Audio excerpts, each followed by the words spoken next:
Hi, Grace. How are you? Hi, I'm doing well. How are you? I am good. Looks like your audio and video is working all good. hmm Didn't have any problems getting on. Yeah. Are you the one who is facilitating the session? No, I'm with Juno. So if anyone's having any issues getting onto the session Mhm. or getting onto the platform, I am here to help before the session starts. And I will be in the moderator chat during the session if anything, if you guys need anything at all. Um, but yeah. All right, that's nice. I was a bit afraid. I didn't know how to. I was worried. I didn't know whether I would get into the at this time. Though I remember yesterday we were being told you can come in 30 minutes before if you Yep. are a moderator. Yeah, we absolutely encourage that. So if there's any technical issues, we can work through them before the session starts. Okay, so I think then we should just wait for the facilitator to come in and maybe they can share with us how they Yeah, want to run. Thank you. awesome.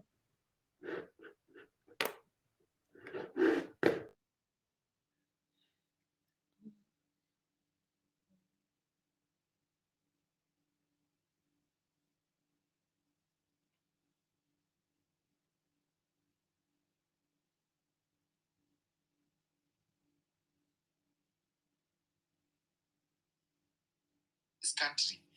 May the Lord help us.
Hi, Barbara.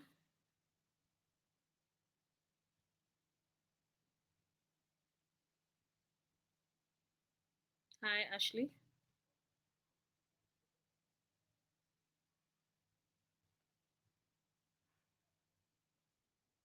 Hi, Grace.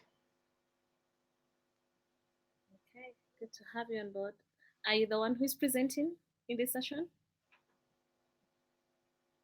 Me? Okay, all right. No. I'm the YouTube monitor. Oh, okay, all right. I just want to know who we are working with. Okay, so you'll be supporting us on that on the YouTube side, right?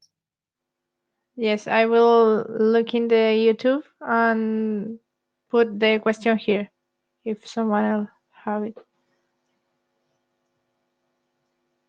Okay, all right. Let's wait for Karen then. Okay, thank you.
Hi, Karen. Can you hear us?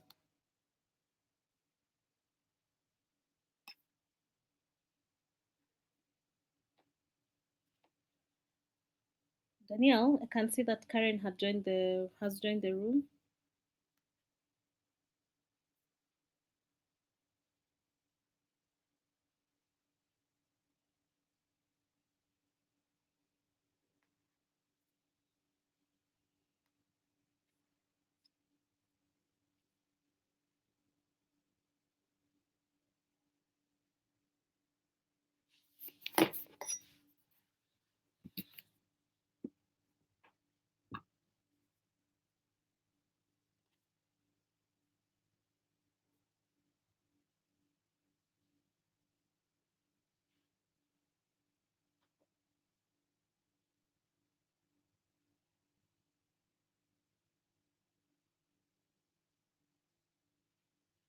Hi, Karen.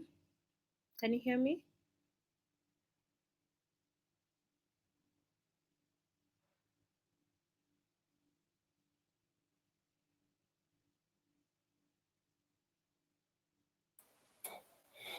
There we go. Hi. Hi. I was almost worried. I was wondering if you can hear me or not. I know. No, we're all good. I have some speakers, so I'm on a Zoom call with them. We were connecting prior to the session, and I joined, and I think I closed out Zoom, and now that's better. Mm-hmm. So, are you helping support this session? Yes, I am supporting on this side.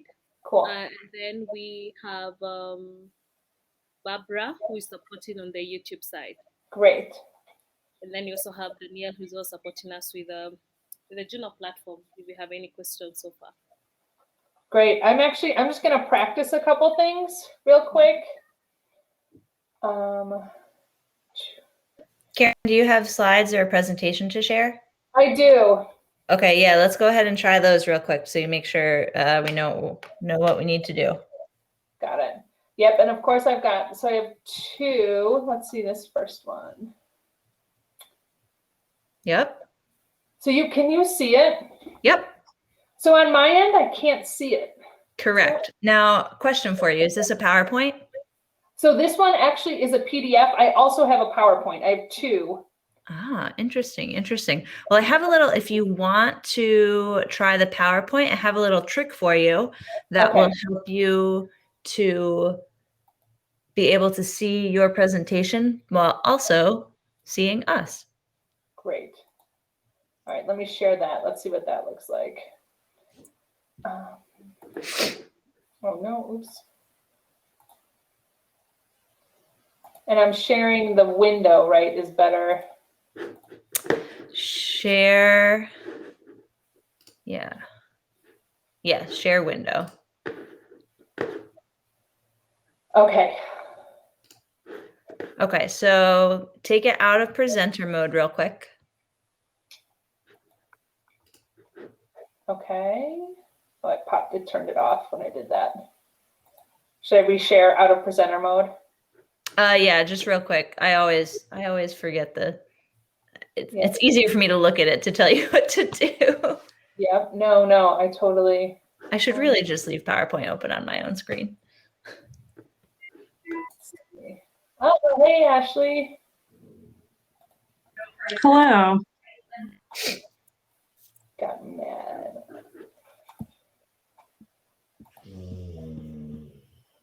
So it's not, let's see, oh, maybe it doesn't like this. I'm going to do that. So it's not, let me close my PowerPoint and reopen because maybe it didn't like that I took it out of that. Okay.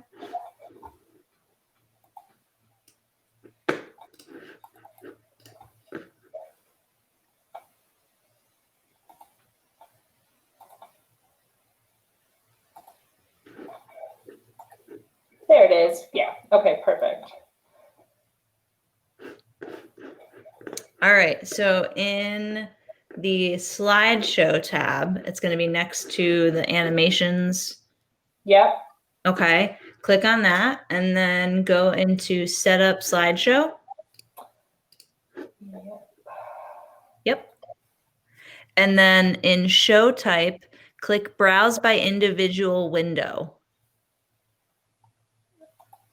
And hit OK. And then pop it into presenter mode.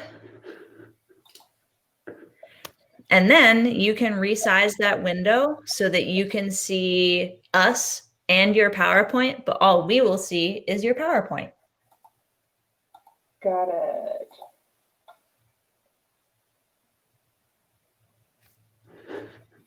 So right now, do you just see my PowerPoint? Yep. Cool. But does she need to expand her screen for us to see, or it's for us to expand our screen? So we will have to do that. That is going to be, each attendee will have to expand that screen if they want to see it bigger. I saw earlier today there was a trouble with the YouTube people. Yeah, I saw that we had trouble with YouTube on here on Juno though. If you click that little box to the bottom right, you will expand. You can expand her PowerPoint screen. Okay, so people have to individually do that. Yeah, exactly. So my next question is, so I have some people speaking. So what's the best? Can I pop them up, or will they just pop up if they start talking?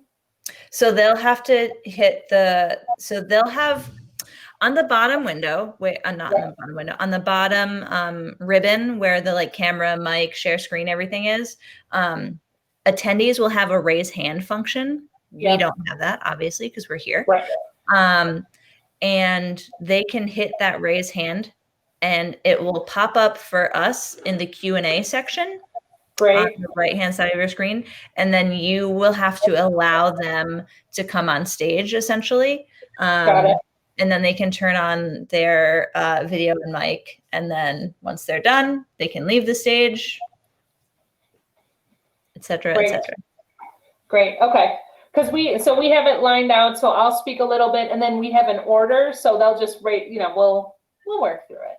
I think it's gonna be great. And then we will so I'm sharing. There's a couple people are going to speak with slides. So will it be okay if I share the slides and then they'll be speaking? Does that work pretty well? Yeah, as long as you have the slides and are sharing your screen, we'll see them. Great. And we're still seeing your screen, your slides right now. My slides right now, yep. Yeah, same thing. Karen, I have a question for you. How do you want to deal with the questions that are going to be raised? So our plan is the first half, and actually maybe I'll speak to that really quick. I think I do say that, but just in case. So we're going to do presentations and then do a Q&A at the end. Some questions and answers that come up. So, and we'll get to as many as we can through that. So I will be, I'll be monitoring it, and we also have one of the speakers will be looking too. So between the two of us, I think we'll be able to pull out a couple questions and for people to answer. And then is it okay? A couple people are going to reference their programs and things. Can I just throw links into the chat as they talk about things?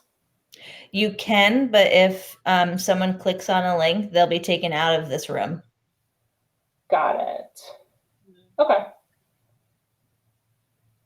So, would you suggest not doing that then?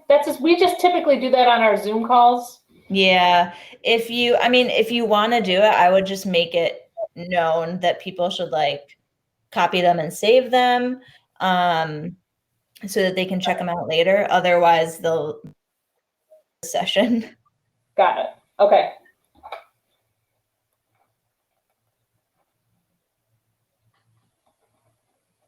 And does the chat show up on YouTube? I can't remember. It's a different chat. Chats. Makes sense. Okay. Yep. So you'll have Grace, your in-session support. Is that correct? Yeah. Perfect. So Karen, you'll have another person that will be hopping in shortly to do your YouTube monitoring, Mhm. and they'll funnel questions from YouTube into the chat in here, so you can see those. Okay, Yeah. cool.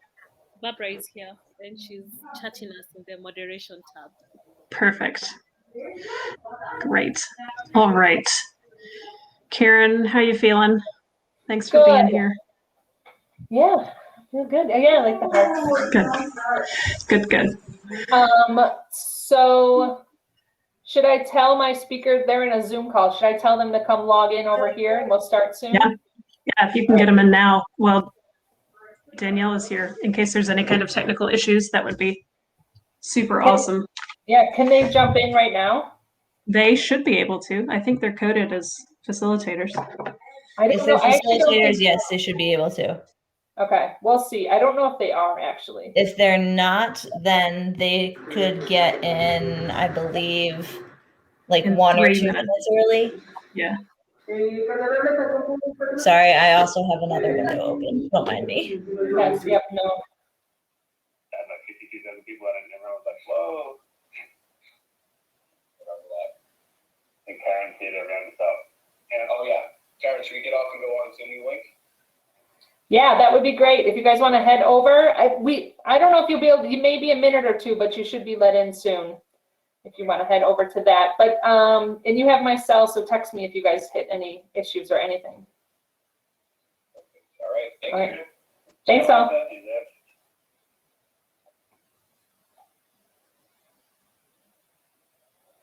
Okay.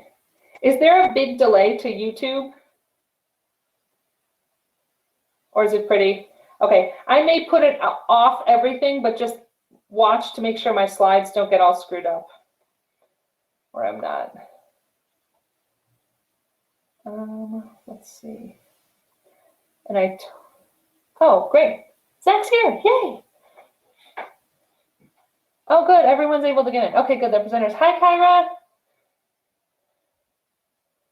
Good, I think you're on mute. Just as we're in a new platform, I'll help everybody.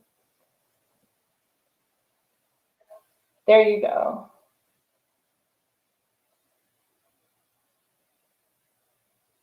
Is it me? Hi, Brenda.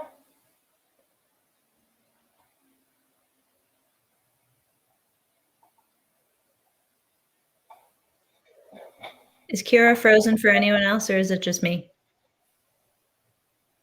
Yeah, she's frozen for me. Okay, Kira, if you can hear us, refresh your browser.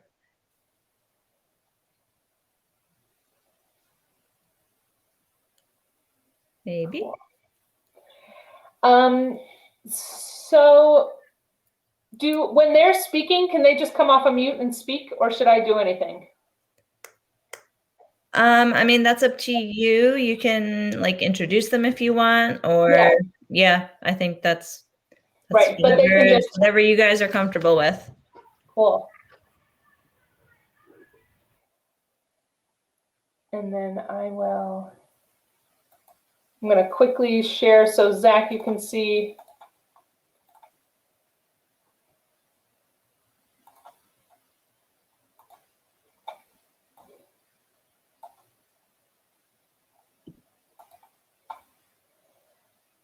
Oh, okay, so this looks good. So you can see my screen and then that clicks through. Okay, Zach? You're on mute. Can you hear me now? Yes, I can hear you. Perfect.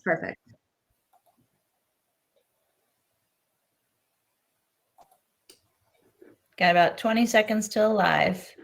Ooh. Have a good session.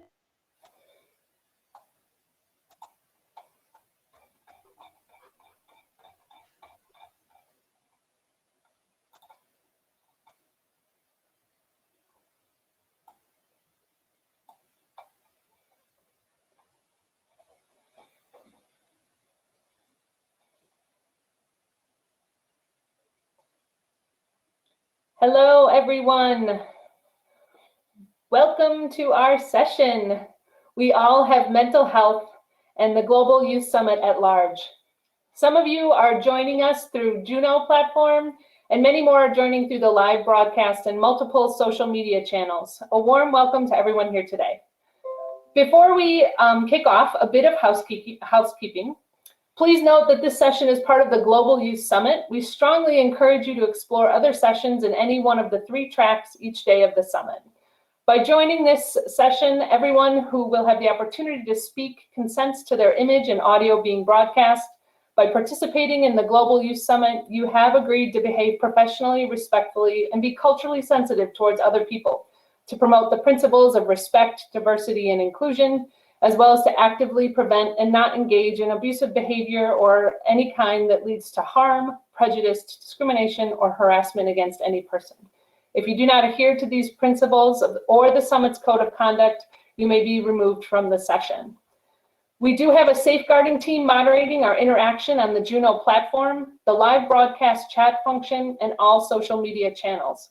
Should you at any point feel unsafe or witness concerning behavior, please reach out by sending an email to safe@globalyouthmobilization.org. You may also get in touch with our support team at the virtual help desk. All information emailed to the email address will be kept private and confidential. This email address will also be put into our chat box. Let's begin today. My name is Karen Friedman, and I work at YMCA of the USA based in Chicago here in the United States. At the YMCA, we strive to strengthen the communities we serve and recognize that a vital component to building strong communities is to support everyone's mental health and well-being. Mental health is how we think, feel, and act. We all have mental health and have a role in supporting our own mental health as well as that of our communities. Recently, Mental Health America did a study that found only 1 in 4 young people in the United States think they can make a change in mental health in their communities. The top ways young people want to support to make a difference include support for their own mental health, opportunities to learn about mental health, connection to a mental health advocacy community, and training to support their peers' mental health. Today, we have a brief presentation on mental health and how it can be impacted by traumatic events such as the global pandemic of COVID-19, the economic downturn, systemic racism, and other life experiences. From there, we'll have several presentations from YMCAs and nonprofits that we hope will inspire and empower you to become involved in supporting the mental health of yourself and your community.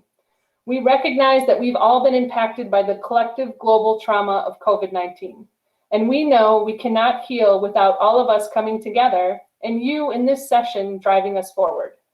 Please note we will be discussing topics such as mental health and trauma and how it can affect a person. This content may be emotionally upsetting, and it may bring up some intense personal feelings and emotions. It's okay to step away at any point. Please reach out via any of the channels mentioned previously if you need immediate support. We will have several presentations and then have a Q&A at the end of our session. So we will take questions and answers at the very end. But thank you all. Hope to interact in the chat and the questions and answers. And I'm going to welcome our first presenter, Zach with the Sherman Lake YMCA Outdoor Center in the United States. Thank you, Karen, and welcome everybody. And thanks to my other presenters who are going to be presenting alongside. Excited to be here, and it's been really cool to see all the countries represented in the chat. So to Karen's point, we are going to talk about trauma and trauma-informed care or adverse childhood experiences briefly, which to her point, there may be a bit of trigger warning. So just a heads up there. And then I will share some contact information if you want to chat more at a different time. I'd be happy to. But we're going to start out later in the presentation. Each presenter that's going to join us here as a panel is going to talk about some programs that they're running at their different locations at the YMCA, whether it be in the United States or overseas, about some programs they're running to help deal with trauma after the fact. And so initially, I'm going to talk a little bit briefly for about 15 minutes about trauma and what it really does to the brain and the body itself, so that we understand what we have to do to help fix that, but also so that for you and anybody else that you work with to understand trauma and how it impacts us is not the fault of any individual who has trauma impacting them. It is just their response to it. So I'm going to jump into the slides here. So we all have mental health. The first thing I'm going to jump into is we're going to do a really brief talk on neuroscience, which may or may not be what you were looking forward to joining this session for, but I think it's important to understand how your body and your brain and your nervous system works and how that impacts trauma. So I'm going to be talking on a study done actually in San Diego, California, by an organization called ACE Interface. And ACE stands for Adverse Childhood Experiences, if you've never heard that term before. And it's based off a study looking at what does adverse childhood experiences, what does trauma in a young person's life do to impact them the rest of their life? So not just in the immediacy when they're a youth, but what does it mean when they're 30, 40, 50, all the way up to being 70 or 80 potentially? So real briefly, neuroscience, what your brain is like a supercomputer, and your nervous system that runs throughout your body is constantly getting information and stimulation all the time. So whether it be from your something that you're hearing, something that you're smelling, something that you're seeing, you see us right now, you hear me speak, all that is information that's being taken in. And as a young person, that information actually helps change you as you evolve, because you are learning how to survive in your environment. So if you were born in the middle of, let's say, Chicago, which is where Karen and Brenda are right now, if you were born in Chicago, there's some things that you're going to have to learn in order to survive day to day. You're going to have to learn how to find food in your community. You're going to have to learn how to provide or find shelter. There's all these different things that you just need to survive like any other human being.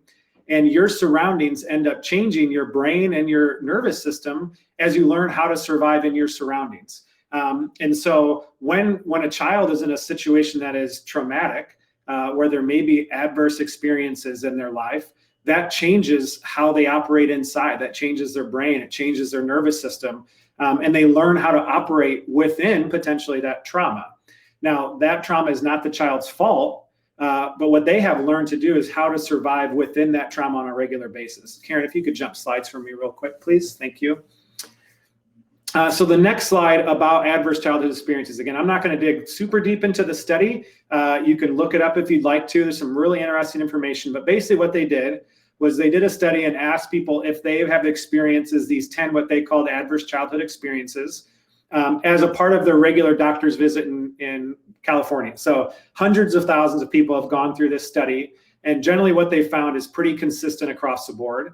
And so these are the 10 areas when they looked at ACEs. Obviously, there could be so much more.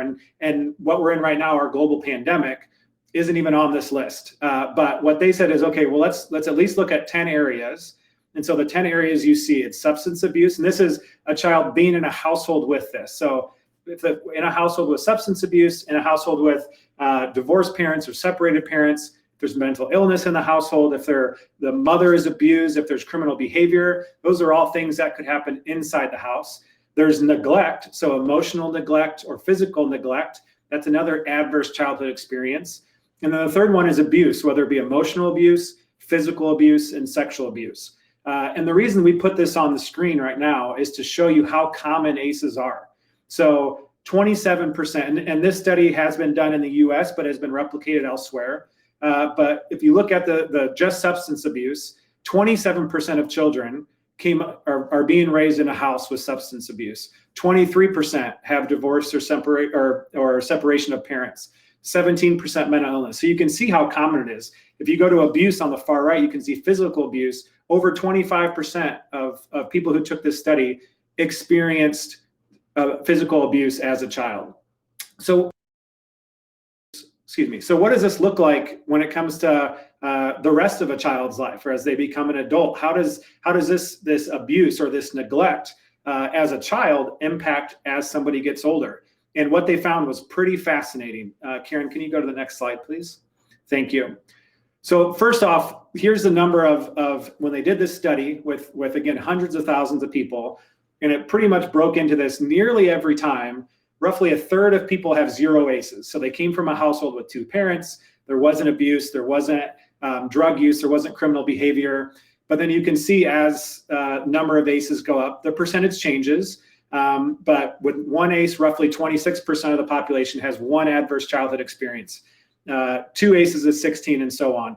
Over 4 ACEs, 16% of the population has experienced over 4 ACEs in their life. One thing we should clarify is this doesn't mean that it happened just one time. So if a child is abused 1 time or 50 times, that is considered 1 ACE. So just understand the breadth and the severity could vary quite a bit. but at least it shows you that it is fairly common. ACEs are something that many people grow up experiencing. Karen, if you could move forward to the next one for me, please. So this is where I feel like from a science standpoint, it really starts to get interesting. So if a child in their upbringing, whether it be at 8, 9, 10, whatever is under 18, if they are abused, if physically, if they're sexually abused, if there's neglect, all of those things lead up to health problems as adults. So not health problems as children, as adults, because what is happening is that trauma puts cortisol into your brain. There's a response that your mind and your brain and your body has to go through when trauma is in place. And one quick idea is if you see a bear, you're walking outside and you see a bear, you're either going to take off running, you're going to freeze, or you're going to fight. So fight, flight, or freeze. But your body is only intended to take that for a short period of time. It's not meant to be in this constant state of threat. And when it is in this constant state of threat, it actually changes brain chemistry, which changes your body, which creates health issues down the road as an adult. So you can see the number of ACEs. And again, I will also say this is correlational, not causational. Difference meaning correlation means you can see that if somebody has 4 ACEs, the likelihood of them having more health problems increases, but it's not guaranteed. So if a child does have trauma as in their youth, there are things that we can do to impact it. It is not saying, oh, for sure, this is the outcome of a child who has these ACEs. It is saying it's correlational. And here's some of the actual health issues that have been shown to come from ACEs. When you figure out, when you factor out every other variable and just use ACEs, here's some health issues, Karen. So if you think about this, alcoholism and alcohol abuse as an adult is more likely the higher ACEs you have. COPD, which is chronic obstructive pulmonary disease, more likely. Heart disease, more likely. Depression, more likely. All of these things are more likely the more number of adverse childhood experiences a child has in their upbringing. So a 55-year-old who had trauma as a youth is more likely to be obese, more likely to be smoking, more likely to have violence, more likely for liver disease. And so all of these traumas that happen to children don't just impact them right now, they impact them the rest of their life. And what our role is as youth professionals is to how can we help mitigate some of this trauma? Because we're not going to be able to go back and change someone's history. We can't change their past, but we can help with their future. And Karen, if you could go to the next slide. What this data and what this information has found is that in order to help mitigate this and help to build up resiliency of youth, there are 3 main areas. And we believe that it is very important that our youth protection or our youth organizations really look at these areas as they think of their program to help support youth. So the first one is the first core protective system to build that resiliency is capability. Our students learning, our kids learning skills that they feel like they can get better at, that they can sense in themselves, oh, I am good at this, right? So we operate a summer camp, right? So we teach canoeing on our lake. Well, when a kid gets in and they learn first to grab the canoe paddle and they're kind of just splashing around, they're not going anywhere. And then as we teach them how to hold the paddle correctly, and how to use a J stroke correctly and how to balance correctly, suddenly they learn like, oh, I can learn things. I can be good at things. I have value. And the more that we can teach them these different capabilities, the more they feel that they have personal value. The second one is attachment and belonging. Is there a place where they belong, right? If your home is a place where maybe you're abused or you don't feel safe, where does a child from that background belong? And that's where so many of our youth organizations can be that place. We can be the place where children belong, whether it be at camp if you're a scout, whether it be at the YMCA, whether at the YWCA, the Big Brothers Big Sisters, some place. If you hear from a child who in their youth had trauma and they were able to kind of push through that and be resilient, so much of that is, if you ask them, they had a place that they belonged. And so where in our communities have we created these places of belonging for our youth? And then the last area is community, culture, or spirituality. And so if you think about, whether it be a child's church, whether it be an organization that, again, maybe they come to your camp for 8 weeks every summer, that might be their community that they found. But we have to create community for these children. We have to create a place where they can be, where they can find their people, where they can build relationships. Again, if your home has somebody who potentially is abusive, where are you learning that there's adults in the world who really care about you, who want to take care of you? And so that is our opportunity as youth development professionals to create these spaces to help build resiliency.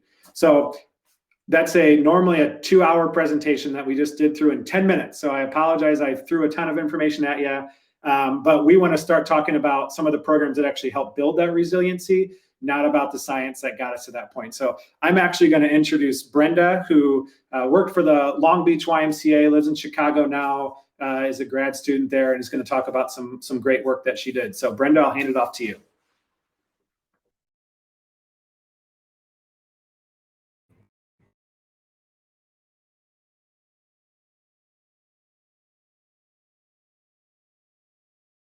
Looks like you're still on mute, Brenda. There you go. Can you hear me? Okay, perfect. Hello, everyone. I'm currently in Chicago. My name is Brenda, pronouns she, her, hers. I acknowledge present and future caretakers of this land that is represented virtually here in this space. I have 3 goals for today, and that is to contextualize my experience, to share my work at the site and what I'm currently doing, and provide insight on community-centered actions. So I first want to share with you is that I am the daughter of immigrants. So my parents are both from Mexico, and that says a little bit, and that says a lot about me. My first language that I learned was Spanish, and then I grew into English and being able to manage that. So I consider myself bilingual, binational, and bicultural, and that really does inform quite a bit of how I view the world and how I navigate the world. So in preparation for this talk, I started to think about how did my mental health journey began and what was my relationship with mental health, mental well-being, the language. As I mentioned, Spanish is my first language. So just recognizing that my culture, my experience is very much my parents immigrating to the United States and them trying to navigate into a new society, and then myself and my siblings growing up as within the US culture, but also navigating the Mexican culture, which I probably say culture, Mexican American culture. With that comes interpretation, comes stumbling blocks, navigating the world in a way where we learn that mental health might not be the first topic that we talk about. It might be, what is a to-do list? How are you doing good in school? It's not how you're feeling. My journey with mental health really started when I began in college. And with that was, I started my undergraduate in Long Beach, California. And I started talking about, okay, what is anxiety? What is stress management? Through that, I began my journey. And then after I graduated, I found myself at the Community Development YMCA of Greater. Began the full-service community school in central Long Beach, which had a high population of immigrant families, be it that they were first generation, they were newcomers, or they had been second generations. My goal was to help them navigate the school system and provide resources to them. Within 2 years, we had built a program and we had the opportunity to expand and to talk about mental health. Myself, along with a couple of others, became trained in mental health first aid, where we were then able to offer, and in Spanish, we focus on the adult track because we wanted to ensure the adults had the language. Since then, my team members now are trained within the youth component, and I know the next year they're on their way to also be incorporated with a teen, which is focused on talking to teens about mental health. So in honesty, it was a platform that we were given the opportunity. It was phenomenal because we were able to really break down that stigma within the family, and it's something very powerful to be able to talk to immigrant families, give them language on how we feel, how do we stigmatize the language, because in the way that we translate some of these words already have that connotation embedded in, it's already negative. In terms of this, I'm translating my student and seeing how we can center mental well-being and mental health resources and funding to policies. My focus is educational policy. One,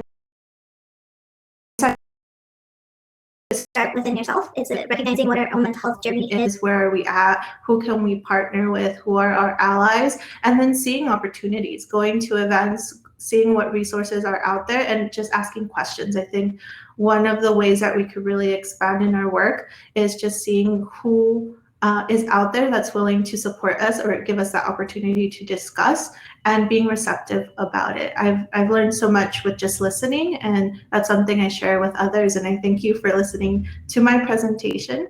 I now hand it over to Roman, who was from the Old Colony YMCA in the US. Perfect. Thank you, Brenda, so much. That was a great presentation. So my name is Roman Davis. I have the pleasure of living in Massachusetts and running the Taunton branch for us at the Old Colony YMCA. So what I'm here today to speak to you about is kind of our traditional work that we do here at the Y, especially in Old Colony Y, and then kind of the new way of thinking and to respond to community mental health. So the first thing is that our Y is a little bit different. 50% of our revenue and 50% of our business, I should say, actually comes from social services programs. So that's everything from mental health, mental health programs, but also at the same time, we have operation of communication corrections. We also do a lot with DYS and things of that nature. So we have a slew of different programs that we focus on for mental health, but at RY, we wanted to take a different approach to really respond to the racial pandemic that the United States of America went through last year, as well as the world. So really briefly, a part of that response was to work with our mental health clinicians that are already on our payroll and spread them out throughout our association. So the first thing that we did was that we partnered with the Department of Mental Health of Massachusetts, and we were able to secure a mental health clinician at each and every one of our camps. So as well as a mental health clinician, we also had a behavior support staff that offered more care and almost a safety net for each child that was in our program. While we did that, we also recognized that our staff needed a connection to somebody to also speak about the things that they were seeing on the news and in their own backyard.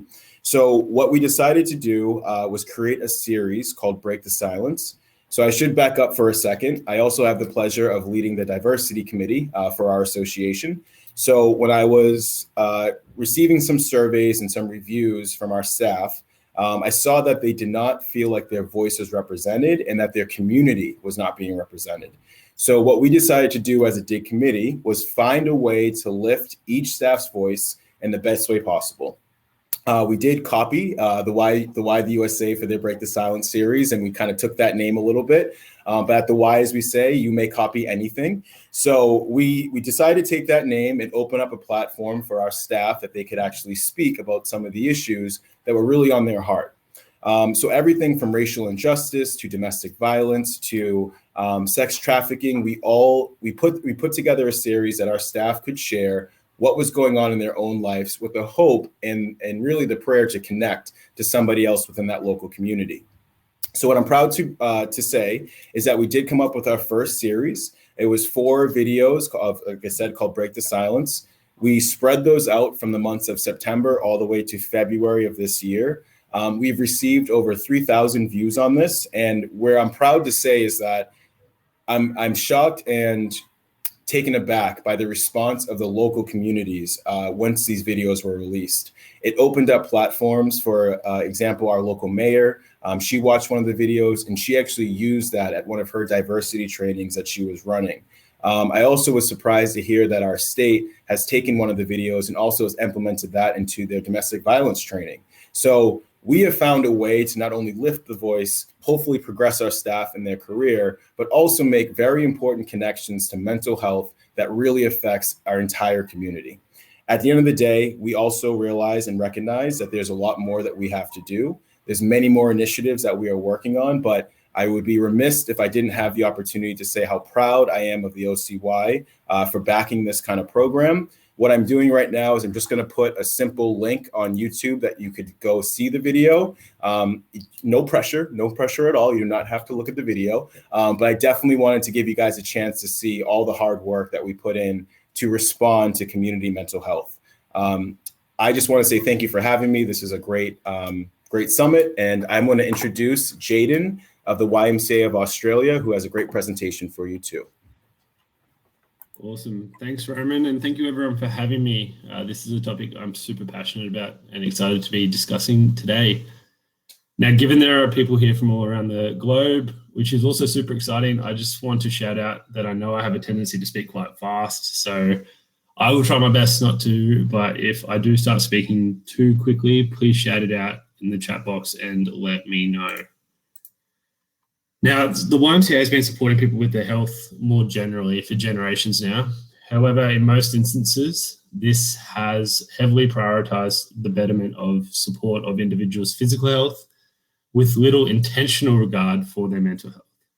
This isn't to say that there aren't instances where positive mental health has been promoted and prioritized. Interestingly, whilst not always intentional from an organizational point of view, many people have been using Y facilities to support their mental health forever now.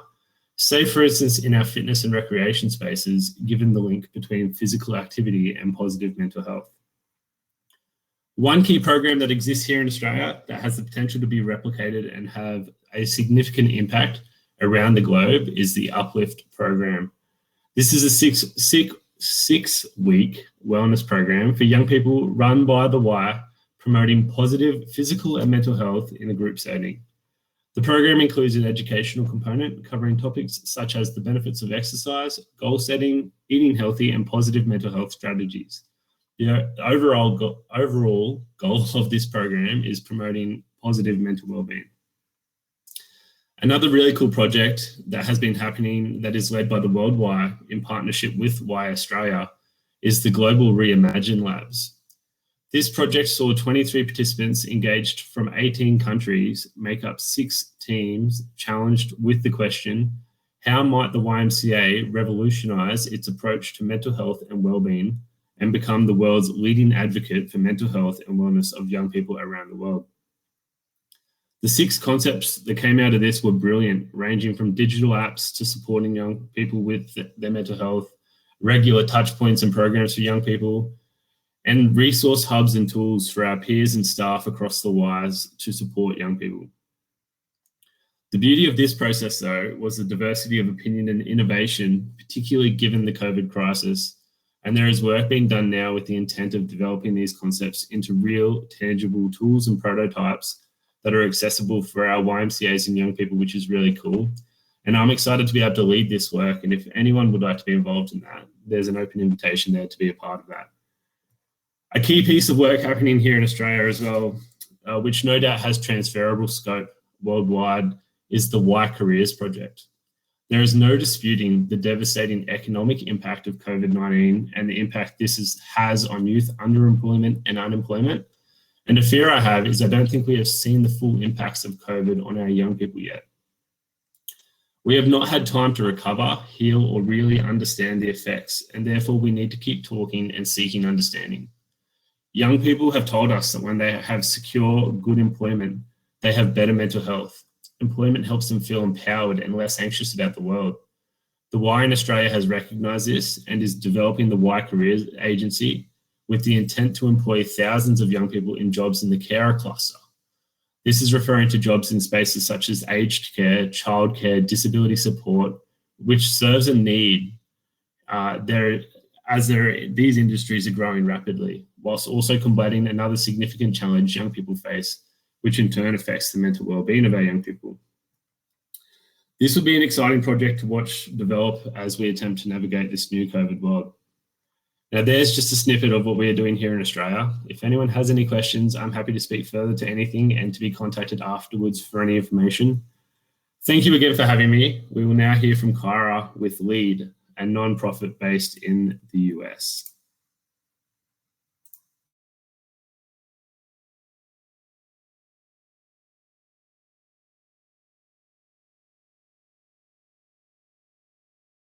Can you hear us okay, Kara? We don't see you right now.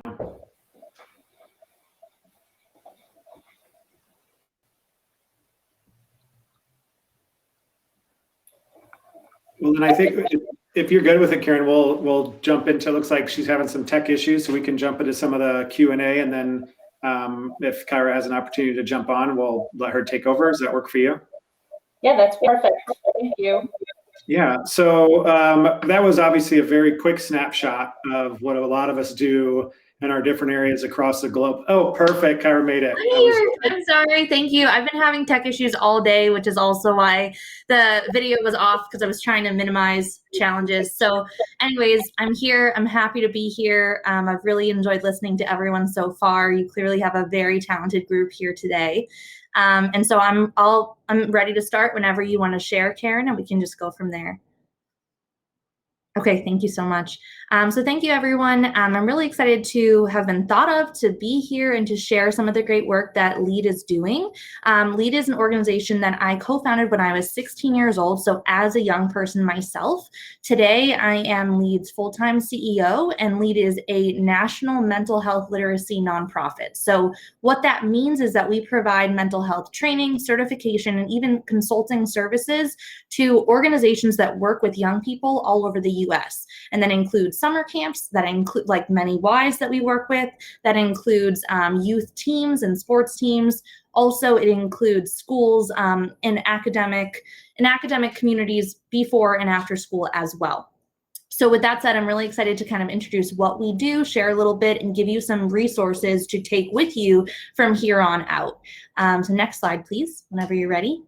So a little quick review. It's hard to see, the writing is so small, but this is a little bit of our mission statement. So it's to strengthen mental health literacy, promote lifelong well-being, and build community resilience. So the main takeaway from this and what you need to know about LEAD, and I'm sure many of the organizations here today, is that while not everyone has a mental illness, we all have mental health. And so we all can take those very intentional active steps to improve our mental health and improve our mood, no matter what's going on in our life. So LEAD is not a clinical organization. We don't provide any mental health clinical services, but we empower individuals, young people, and the adults who serve them with tools to get themselves the professional help they need if they are experiencing a mental illness, and just to know what tools are out there. I'm also a trauma survivor. I've lived with trauma and PTSD for over 10 years. And so I also bring a lot of that personal lived experience with mental illness into the job and into my passion for education of others as well. So I really appreciated this start with talking about ACEs. Thank you, Zach, and all of that great content, because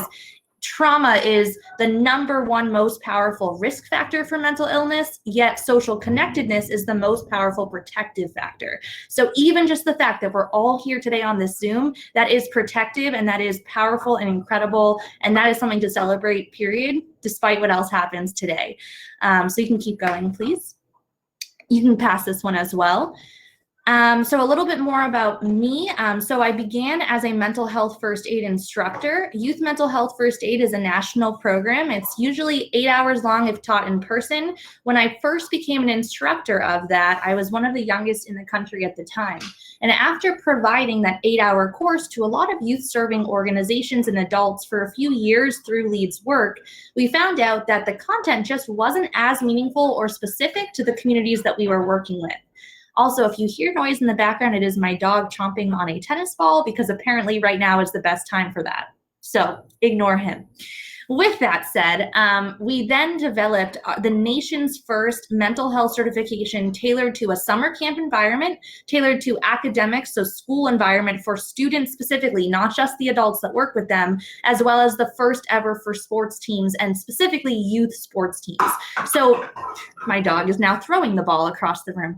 So with all of that said, we've been able to really bring meaningful education to very specific organizations and communities that really touches on specific things they're dealing with. Because what a camp counselor deals with is very different than what a student athlete deals with, and on and on and on. You can take the next slide, please. A little bit about the need. We've talked a lot about this. I'm just going to quickly mention that 1 in 5 youth will suffer with a diagnosable mental illness. 70% of youth completely lack any treatment whatsoever, which means if you think about 7 out of every 10 people with a diagnosable condition not getting the help that they need, that's pretty horrifying statistic. If you thought about 7 of every 10 people with a broken arm not getting their broken arm fixed or seen, that you would have 7 people who could never use their arm again. This is very important, critical stuff to understand. The other thing is 1 in 2 adults will experience a mental illness at some point in their lifetime, which means this does not just stay in childhood. Unresolved trauma, untreated mental illness results in a lifelong battle with a lot of conditions that stem from this challenge. So it's important that we do what we do. Next slide, please. I'm trying to keep it going speedy because I know we have a time crunch. Finally, I really want to talk about how in the last year or two, LEAD has dived, I don't know, a little deeper into the diversity, equity, and inclusion space. And the reason for this is because to really understand mental health, you have to understand how racism, discrimination, cultural identity, and how all of those things, even historical trauma, affect one's mental health and vice versa. So in my mind, you can't really be culturally competent without being mental health literate and vice versa. So next slide, please. So with that said, all of the diversity, equity, and inclusion education that LEAD provides is through a very unique lens of mental health. And this is because what happens to us as human beings, especially if you're a person of color or a member of a historically marginalized community, is you have all of these added risk factors and pressures that you're fighting against, such as minority stress. So as Zach was saying, when you have that chronic stress or that trauma that just keeps going, it doesn't let up, what ends up happening is you end up developing a mental illness, or you at least have an increased risk for much more mental and physical health challenges down the line. You can go to the next slide.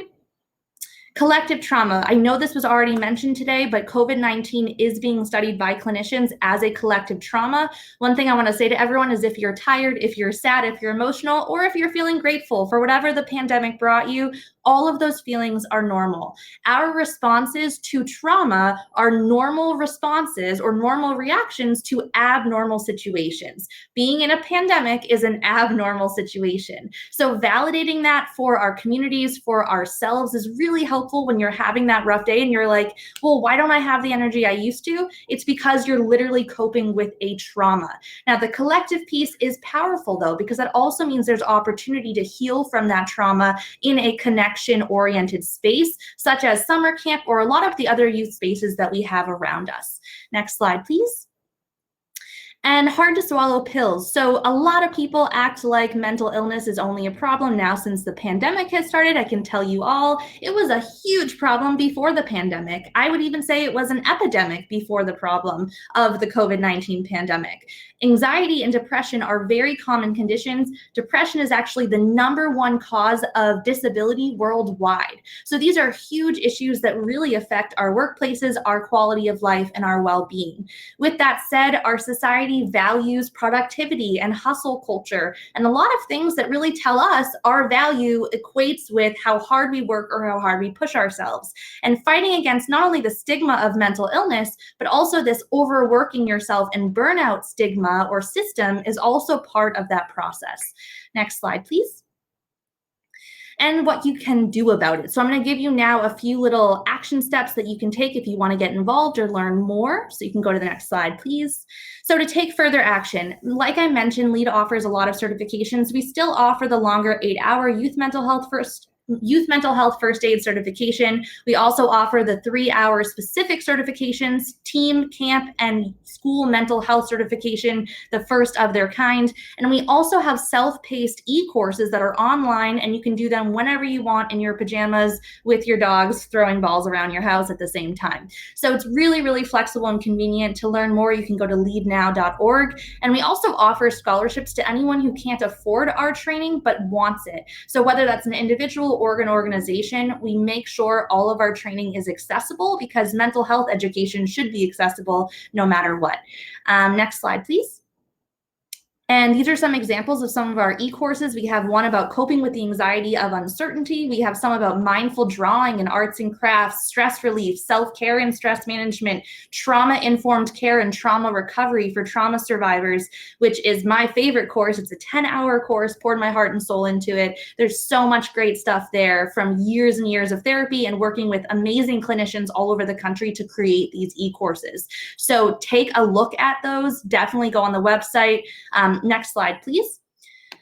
I'm also going to add in, next slide, please, Karen, whenever you get a sec. Thank you. So these additional resources, this is a 40-page resource guide that has every kind of lifeline, hotline you can think of all over the country for lots of different issues. It also has specific resources for camps, for schools, and for youth sports teams. So if you have a specific niche, those are in there and separated as well. For some reason, it's not sending. I'm going to try again to send it to you all. But if you fill out, oh, still not sending. If you fill out this form, you would get all of this. There's just like a weird triangle that says it cannot send. I'm not sure what to do. Maybe I'll try to send it to the moderator, see if that works. Nope, it's still not sending. I'll try to get it up, Kyra. You had sent it, so I'll work on that while you continue. Okay, so you have it. Cool. So if you can help me share that. It's also linked, Karen, in the slideshow on the slide before where it talks about that resource guide. So if you can put that, it's a Google form. Yep, right there. It should take 2 minutes to complete, and basically it will give us your information so we can give you this 40-page resource guide and links to anything and everything you might want to explore. With that, that is really all I have prepared for you today. I'm so grateful for the time you gave us. I'm so grateful to have met all of these wonderful leaders as well, and I hope to connect with you offline in the near future, so please reach out. My personal email is kyra@leadnow.org, so it's KYRAH@leadnow.org. And that is all I have for you today. So thank you all so much, and have a really awesome rest of the day. Thanks, Kara. So we have just about 3 minutes. If there's some interest and some questions, you can use the question and answer function on the site here. Attempt to do our best to get back to you. And then for any of the presentations, if you want to learn more, I think you have access to all of our contact information, I believe. If not, we can share it in the chat. And then if you really want, specific more information to follow up, you can follow up that way just to make sure you get information. But any questions that we can help from any of the panelists? I just saw a question from Sarah. Sarah, who are you? Are you talking to me or someone else on the panel? The name of a well-being program. I feel like that could work for a lot of us. Who are we talking to?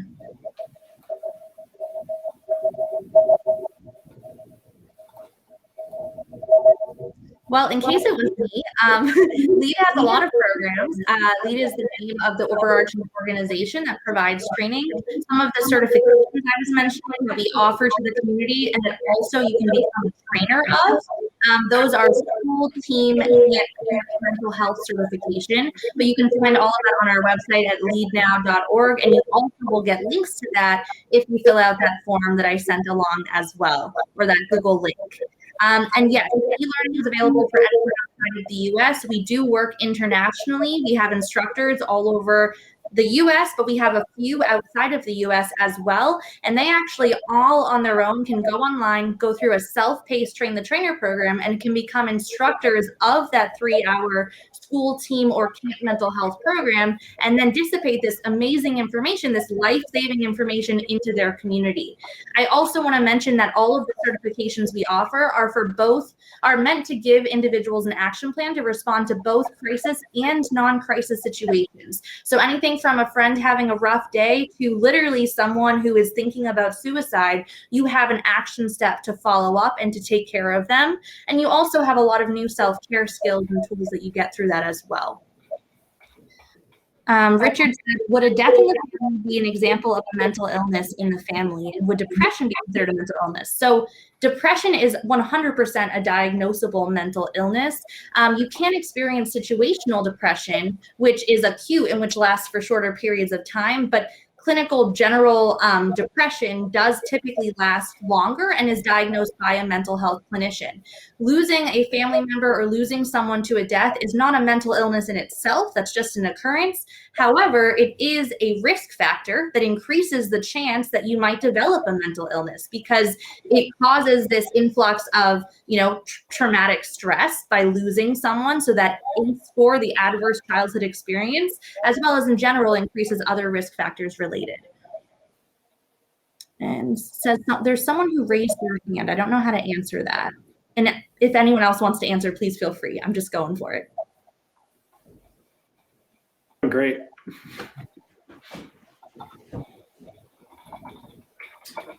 Well, I think we're past time a little bit.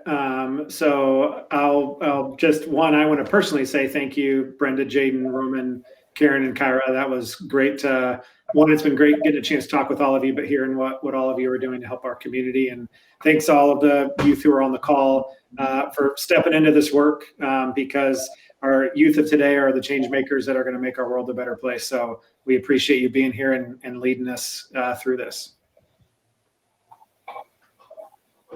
I also just want to add, somebody just mentioned in my country, people don't really believe in mental illness. And I think that that's such an important point. So culture and race and a lot of other identities are going to impact how you experience mental illness, your rates of getting the treatment that you need, and any other barriers that might exist. So having cultural competency, again, is directly related to mental health and getting that treatment. I also want to just validate, just because someone else doesn't validate your diagnosable mental illness doesn't mean it doesn't exist. If someone told you you don't have a broken arm, but you have a broken arm, that wouldn't make much sense. So at the end of the day, trust yourself, trust what you're going through, and trust the mental health clinicians that exist out there.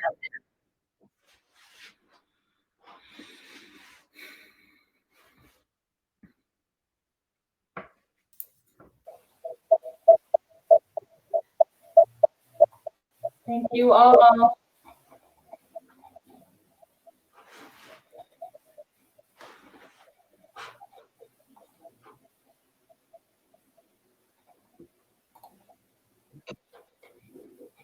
Someone also mentioned, what do you think about the power of sport? So I also want to just add to this, as we were saying, connection and social support is one of the strongest protective factors you can have for one's mental health. So sport and team environments can be a really powerful protective factor for many young people. With that said, within elite sports, and as you get older and older, the pressure becomes a lot bigger. So many student athletes that are high school, college level, and beyond will end up struggling with other things like performance anxiety or athlete identity syndrome, where you feel like your only identity is being an athlete, and a lot of other challenges there.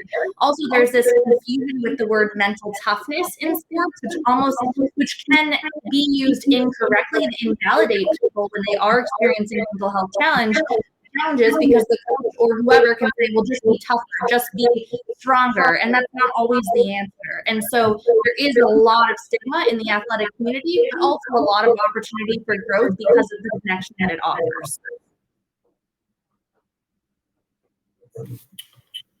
I think more simply, though, to your question, Kirsten, there's a significant evidence base that connects, like links between physical activity and positive mental health.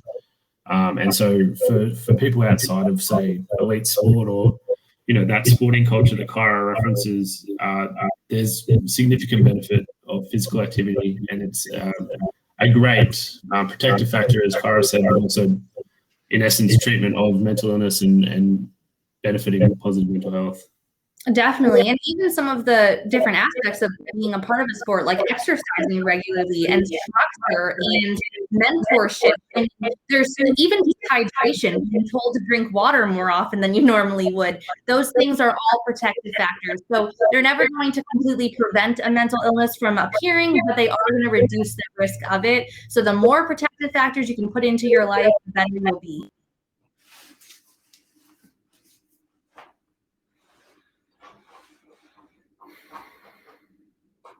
All right. Again, thank you all so much. Thank you to our speakers, our presenters. Today we are going to close out here now because I know there's many other sessions happening. So we put our email addresses, our contact information. We'll upload the resources as well. Thanks again, all.